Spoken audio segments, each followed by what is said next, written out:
સાહેબ જો સ્ટ્રિક્ટલી કામગીરી ચાલુ કરવામાં નહીં આવે તો એ પણ કહીને જઈએ છીએ કે આ ઓફિસમાં માત્ર ફોટા પડાવવા નહીં બેસીએ અમે આ ઓફિસમાં જ આંદોલનના શ્રી ગણેશ થશે અને ન છૂટકે અમારી રસ્તે ન જવું પડે આ વિનંતી કરીએ છીએ તમને.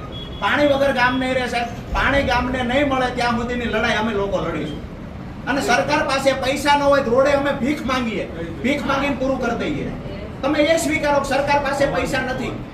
2 કલાકથી તમને રજૂઆત થઈ છે, વળતો જવાબ જોઈ લઈશું, કાલ સ્થળ પર આવીશું. હજુ તમે સ્ટ્રિક્ટલી નથી કહેતા કે વાસ્મોનું કહી દઉં છું, શું કામ ન થાય? કલેક્ટરને કહી દઉં છું તમારી ગ્રાન્ટમાંથી કરો, શા માટે ન થાય? સાહેબ તમારી ગ્રાન્ટમાંથી કામ થાય છે, આમાં કોઈ 1 કરોડનું કામ નથી.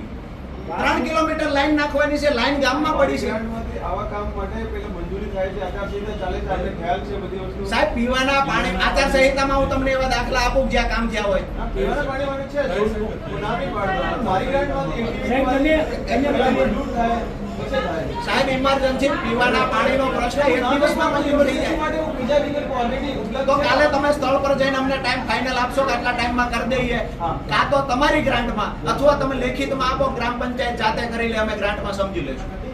અને એવી વ્યવસ્થા ન થાય તો હું તમને દાવા સાથે કહું છું અમે ભીખ માંગીને પાણીની વ્યવસ્થા કરી લઈશું. તમે અમને કહેજો કે સરકાર પાસે પૈસા નથી. પણ વારંવાર આ રજૂઆત સરપંચે જે 4 વર્ષ કરીને આ રજૂઆત અમે નહીં કરીએ છીએ. આજ 1 દિવસ રજૂઆત પ્રેમથી કરવા આવ્યા છીએ, બીજી વખત જવાબો તૈયાર રાખવા પડશે અને અઘરું થશે બીજી વખત. બરાબર છે? અપેક્ષા એક રાખીએ, વિનંતી કરીએ કે જે અમે રજૂઆત કરી છે ને એનું કામ ચાલુ થઈ જાય છે. બરાબર છે?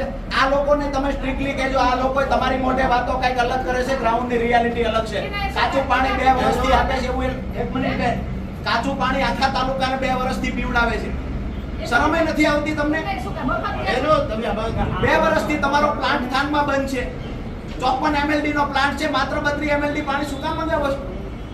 54 MLD માં એવું યોજના પડીને ત્યારે સાહેબ વાંકાનેર